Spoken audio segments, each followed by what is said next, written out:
Today, I'm bringing you 10 players you need to add to the end of your bench heading into Week 8 fantasy football so you can beat the Week 9 waiver wire. Make sure you hit that like and subscribe button as we are on the way to 3,000 subscribers. We're answering every start-sit question down below. Starting off with stash number 1, it is going to be Jaydon Blue.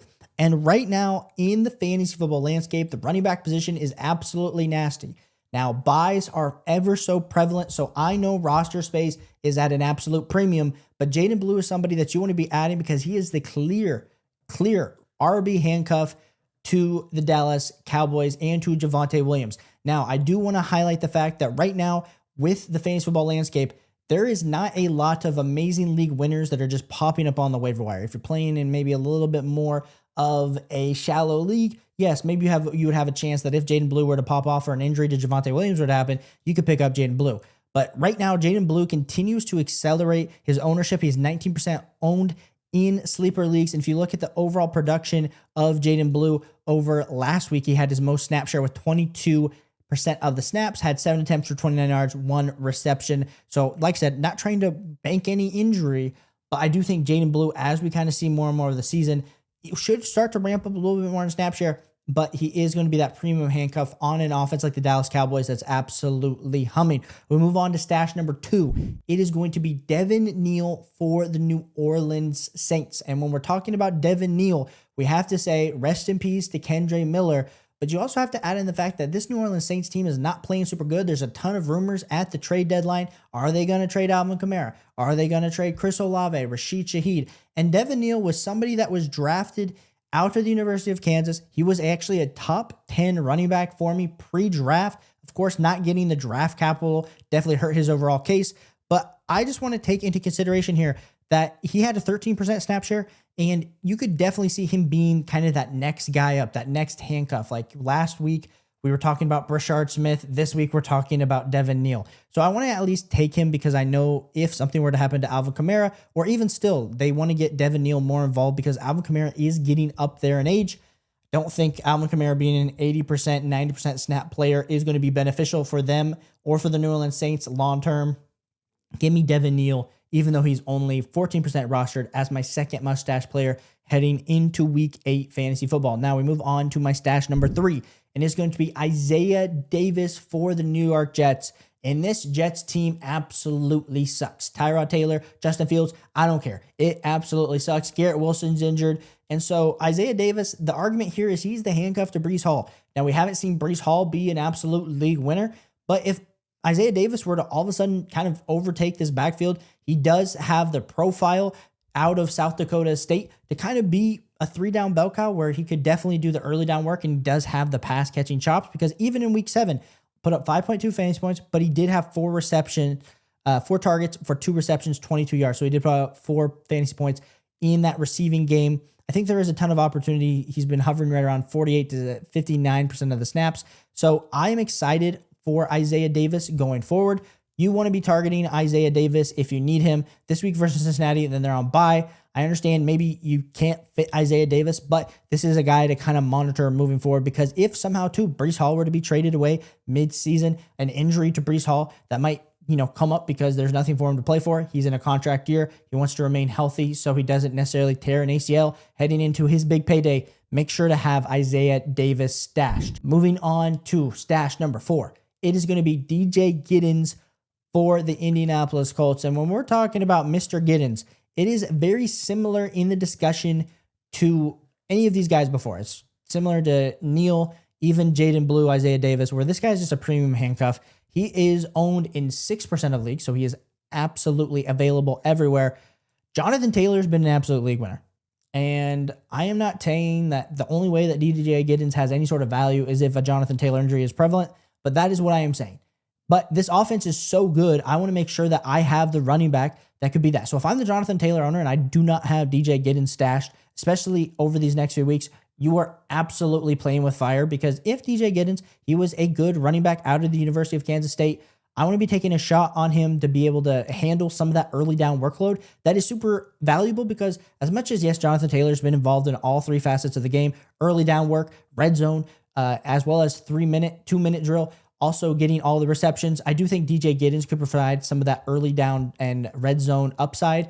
So I want DJ Giidens. Like I said, this is my next stash player to just be kind of mindful of, because we do know if all it takes is one injury in fantasy football for all of a sudden your whole hopes and dreams of winning a fantasy football championship to go out the window. But definitely be targeting and checking in on DJ Giidens. Now, moving on to some wide receiver stashes.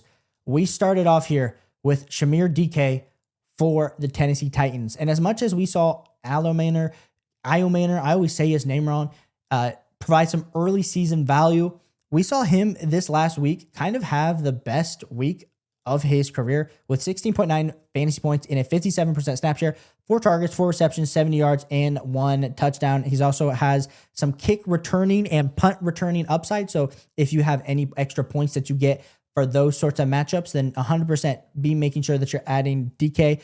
I think as we start to see a lot of times with these wide receivers, they just continue to get more and more of a snap share as we head into the season. So I want to be making sure that if you haven't already, you will go add DK if you need some wide receiver help, because wide receivers, let's be clear, like we just saw Tez Johnson, he's going to be a value this week coming off of waivers.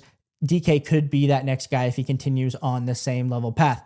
Next guy that you should be stashing, and he's rostered in a little bit more leagues. He's rostered in 53% of leagues, so maybe he's not necessarily stashed. It's going to be Brandon Aiyuk. He should be up there in your IR pup spot, but Brandon Aiyuk is still waiting to return. Maybe there's a chance that it's a few more weeks away, but there are some reports actually that came out earlier this week that he is getting close to a return, which is going to be really good, especially with Brock Purdy coming back. And we have seen in this offense, Kendrick Bourne absolutely emerge as an elite level wide receiver, when I don't think Kendrick Bourne's an elite level wide receiver. We're just kind of basing it off of the volume that he's getting. We see Jawan Jennings come back, but I think Brandon Aiyuk coming back is going to be best for this whole entire San Francisco 49ers offense, but also for Brandon Aiyuk. So if you need some wide receiver help, make sure you have Brandon Aiyuk absolutely stashed and or on your IR spot. My next stash in the wide receiver ranks, it's going to be Malik Washington for the Miami Dolphins. And Mr. Malik got opportunity with Tyreek Hill injury last week with 64% of the snaps, 8 targets, 5 receptions for 30 yards. Yes, Malik Washington is gimmicky. Yes, this whole Miami Dolphins team is struggling to move the ball, but Malik Washington is the wide receiver that I want to own. I think he could be the constant target earner. And if he's the constant target earner next to Jalen Waddle, and he's getting more targets than Nick Westbrook and Kene, we see Darren Waller go out to IR. Darren Waller might actually never return to this team. Malik Washington is the guy that I want to own. Even if Tua Tagovailoa gets benched at some point this season for Zach Wilson, for Quinn Ewers, I do want Malik Washington, even with this 22% rostership, owned on to my team. Now, the next wide receiver that I would be stashing in fantasy football, it is going to be Jaylin Noel for the Houston Texans. And when we're talking about Jaylin Noel, everybody was excited about Jaden Higgins from Iowa State. But then when they drafted Jaylin Noel a little bit later, a few people were like, hey, this could be the next Tank Dell for CJ Stroud. And we see him get double-digit fantasy points in week 7 with 11.7 with a 43% snap share, 7 targets, 4 receptions, 77 yards. The part that I want to highlight is we have Nico Collins out probably in week 8. And so this is going to be a really great opportunity for both Jaden Higgins and Jaylin Noel. Now, the reason that I give a little bit of the benefit to Jaylin Noel with the Christian Kirk injury as well is the fact that this Houston Texans offensive line is absolutely terrible. And they're so terrible that CJ Stroud has 0 time to throw back there. And so if I had to bank on which wide receiver I wanted to take, which wide receiver I wanted to add and have some sort of value this season, then I 100% want it to be on Jaylin Noel, because he's the one that's going to be running a little bit more of those in-breakers, those slot snaps that can be super relevant for fantasy football and honestly aren't so dependent on downfield, hoping that the offensive line holds up. So I definitely want to be targeting Jaylin Noel as my last wide receiver stash. Now, we move on to some defenses. Streaming defense in week 9 is going to be definitely interesting. So I'm just kind of providing some different teams that you could potentially add. The first one is going to be the Rams. Heading into week 9, they do have New Orleans, which is going to be a good matchup. We're talking about the Los Angeles Rams right now that have been a top 3, top 4 defense this whole entire season. And so if you need defense, which defense wins championships, and right now, especially with all these injuries that are happening, if you have an advantage at kicker, if you have an advantage at defense, that is what I want to be doing. I want to make sure that you go add the Los Angeles Rams. Now, my next defense that I would be stashing, and really for me, like when I was looking at the projections, when I was looking at week 9, there was only a few defenses that I was considering. But week 9 for the Baltimore Ravens, they go up against the Miami Dolphins. And the Baltimore Ravens as a defense has been pretty terrible, honestly, like bottom half of fantasy football defenses this season. I would never have started them over these last few weeks. But the part that I want to highlight is with Lamar Jackson coming back, we're hoping that this puts them in a little bit more in some game scripts where they have the lead and they can kind of force some more turnovers and comparative to being playing from behind, having to be a little bit more conservative with your defense. The other piece is they're going up against Miami, and we've seen Miami continue to struggle. If Miami has an absolutely crappy day in week 8, we could be talking about the Baltimore Ravens being pretty juicy. And so, like I said, if the Rams aren't available, because I understand a lot of people might be holding the Rams because they've been a pretty prolific defense so far this season, then 100% be taking a look and looking to stash the Baltimore Ravens. And my last and final defense that I would be looking to stash, it is going to be the Los Angeles Chargers.